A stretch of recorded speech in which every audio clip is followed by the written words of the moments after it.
Nós vamos falar sobre a gratuidade da justiça lá no CPC, artigo 98 até o 102. É importante a leitura. Então, nesta aula eu não vou fazer anotações. Nós vamos fazer os apontamentos, mas depois eu vou deixar um resumo para que você possa acompanhar. Então, quando nós falamos aqui em gratuidade da justiça, o que nós temos que saber aqui? Artigo 98 é a base. A pessoa natural ou jurídica, então, todos podem ter direito à justiça gratuita? Sim, tanto a pessoa natural quanto a pessoa jurídica podem ter direito. Brasileira ou estrangeira? Também. Agora, o que é necessário? É necessário a insuficiência de recursos para pagar as custas, as despesas processuais, os honorários advocatícios. Então, todas essas pessoas, elas terão direito à gratuidade da justiça. Então, o que pode ser cobrado na sua prova? Pessoas naturais podem ter? Pessoas jurídicas podem ter? Estrangeiros? Brasileiros? Podem, desde que provem a insuficiência de recurso para pagar as custas. E o que compreende a gratuidade da justiça? É tudo que tem direito à gratuidade?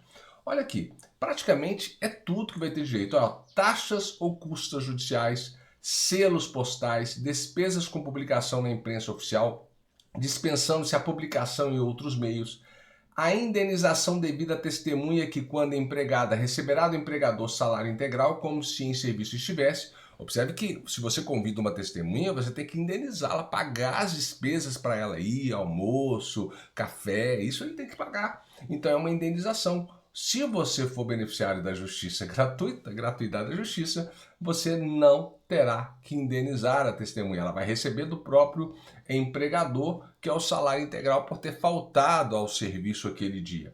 Outra situação aqui, nós temos despesas com a realização de exames de código genético, DNA, e outros exames considerados essenciais também para o processo. Honorários do advogado, honorários sucumbenciais e do perito, a remuneração do intérprete e do tradutor nomeado para apresentação de versão em português de documento redigido pela língua estrangeira.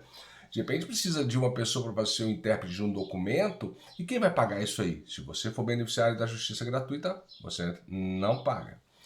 Custos com elaboração de memorial de cálculo quando exigida para instauração da execução. As situações que você tem que apresentar os cálculos. Isso aí tem um custo. Você vai ter que pagar? Gratuidade da justiça não vai pagar. Outra situação, depósitos previstos em lei para interposição de recurso, para a propositura da ação e para a prática de outros atos processuais inerentes ao exercício da ampla defesa e do contraditório. Se você tem a gratuidade da justiça, você não tem que fazer depósitos. Os emolumentos, lá nos cartórios, quando você vai registrar um imóvel, tem emolumentos devidos a notários, a registradores. E se você tem a gratuidade da justiça, você não vai ter que pagar, né? Porque isso aqui decorre da prática de registro, averbação, qualquer outro ato notarial necessário à efetivação da decisão judicial ou a continuidade de processo judicial no qual o benefício tenha sido concedido. Então nós vimos o que compreende. Mas olha só, essa regra, ela é absoluta? Agora os parágrafos, a leitura dos parágrafos é importantíssimo para uma prova da OAB. Vejamos o parágrafo 2º. A concessão de gratuidade não afasta a responsabilidade do beneficiário para as despesas processuais e pelos honorários advocatícios decorrentes da sua sucumbência. Não é absoluto essa gratuidade dele. Porque olha o complemento do parágrafo 3º. O complemento aqui do parágrafo 3º nós temos. Imagine que você seja beneficiário da justiça gratuita e você foi vencido no processo. Então você é beneficiário e foi vencido. Como é que fica? Você nunca vai ter que pagar? Aí que vem a pegadinha.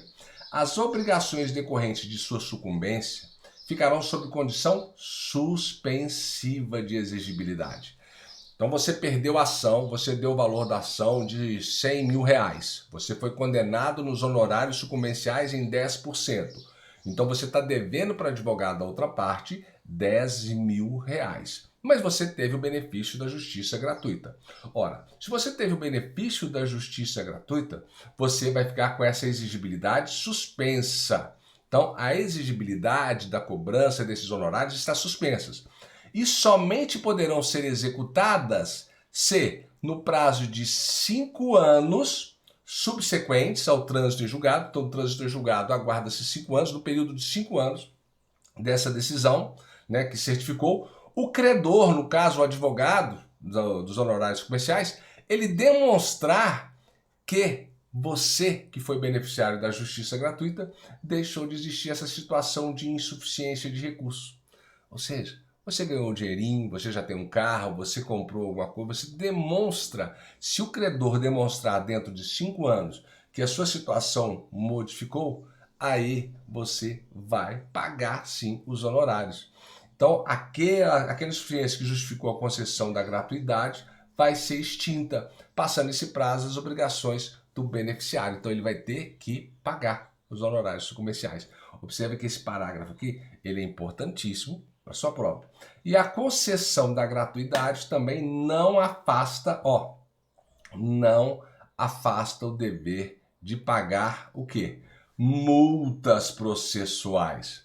Mesmo que tenha sido dado benefício da justiça gratuita, mas você foi condenado a pagar uma multa, o benefício da justiça gratuita não afasta, não afasta. E aí nós vamos colocar aqui, não afasta. Muita atenção para esse detalhe. Parágrafo 5º. A gratuidade poderá ser concedida em relação a algum ou a todos os atos processuais. Então pode ser algum ou pode ser todos? Pode sim, todos os atos processuais. Ou ainda consistir, né? Consistir aqui, onde é que está aqui minha canetinha, perdi minha caneta. Consistir na redução percentual de despesas processuais que o beneficiário tiver de adiantar no curso do procedimento. Percebe? Não afasta, aqui são 5 anos. Detalhe importantíssimo. Na Justiça do Trabalho, 2 anos. A regra é quase idêntica, mas vai observar 2 anos de suspensão da exigibilidade. Tá, continuando aqui, nós temos o parágrafo 6º. Conforme o caso, o juiz poderá conceder direito ao parcelamento das despesas. Sim, então as despesas podem ser parceladas. E o beneficiário vai solicitar isso aí para que o juiz possa deferir. E o parágrafo 7º. Aplica-se o disposto do artigo 95 ao custeio de emolumentos previsto no presente, observada a tabela e as condições de lei estadual. Os valores são cobrados, né? Lá. Parágrafo 8º, nas hipóteses parágrafo 1º, inciso 9, havendo dúvida fundada quanto ao preenchimento atual dos pressupostos para concessão da gratuidade, o notário ou registrador, após praticar o ato, pode requerer ao juízo competente para decidir questões notariais ou registrais, a revogação total ou parcial do benefício ou a sua substituição pelo parcelamento de que fala esse parágrafo aqui, Então lá no cartório, pode ser que o cartorário ele peça para seja parcelado aquele valor, para não dar o benefício total, completo ao autor da ação, por exemplo, ou ao réu ou à pessoa jurídica, que nós vimos que qualquer pessoa pode requerer. Caso em que o beneficiário terá citado para em 15 dias manifestar sobre esse requerimento. Então o cartório pede para que seja cobrado dele, nem que seja parcelado. Se fizer esse requerimento, o juiz vai dar vista à parte para 15 dias, né, para ser citado em 15 dias, para manifestar sobre esse assunto. Aí nós temos aqui, aí vai para artigo 99, né, pedido da gratuidade da justiça pode ser formulado em petição inicial, ou na contestação, ou no ingresso de terceiro, no embargo de terceiro, por exemplo, ou em um recurso. Então, onde pode ser solicitado a gratuidade da justiça? Petição inicial, contestação, recurso, embargos, estão nas peças em geral. Se superveniente à primeira manifestação da parte na instância, o pedido poderá ser formulado por petição simples. Então, se ocorreu depois da petição inicial, faça a petição simples dos autos do processo. E essa petição não suspende o curso do processo. E nós temos o parágrafo 2º, o juiz somente poderá indeferir o pedido se houver nos autos elementos que evidenciam a falta dos pressupostos legais para a concessão da gratuidade. Então, se tiver elementos, o juiz pode indeferir, devendo antes de indeferir o pedido, determinar a parte de comprovação do preenchimento dos referidos pressupostos. Vai depender da parte demonstrar se tem ou não direito à gratuidade da justiça. Presume-se verdadeira a alegação de insuficiência reduzida exclusivamente por pessoa natural. Então basta alegar pessoa natural e aí já presume-se verdadeira. E se for pessoa jurídica? Aí não, vai ter que juntar prova documental para tanto. A assistência do requerente para o advogado particular não impede a concessão da gratuidade da justiça. Então não há que se falar, a pessoa contratou um advogado, então ela não tem direito à gratuidade da justiça. Errado. Porque a própria lei fala que se você contratar um advogado, isso não impede a concessão da gratuidade da justiça. O parágrafo 5º da hipótese parágrafo 4º, recurso que verse exclusivamente sobre o valor de honorários de sucumbência fixados em favor do advogado beneficiário, estará sujeito a preparo, salvo se o próprio advogado demonstrar que tem direito à gratuidade. Então, olha só. Imagine que o recurso vai versar exclusivamente sobre honorários. Então, em favor do advogado de beneficiário.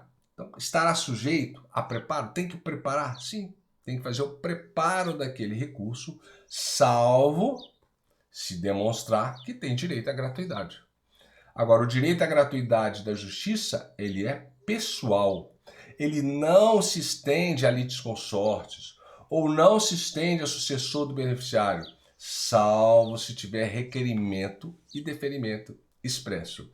E o último aqui é parágrafo 7º, requerida a concessão de gratuidade da justiça em recurso, o recorrente estará dispensado de comprovar o recolhimento de preparo, incumbindo ao relator, nesse caso, apreciar o requerimento e, se indeferi-lo, fixar prazo para a realização do recolhimento. Então, se indeferir o pedido, vai dar um prazo para que a pessoa possa recolher o valor das custas, por exemplo.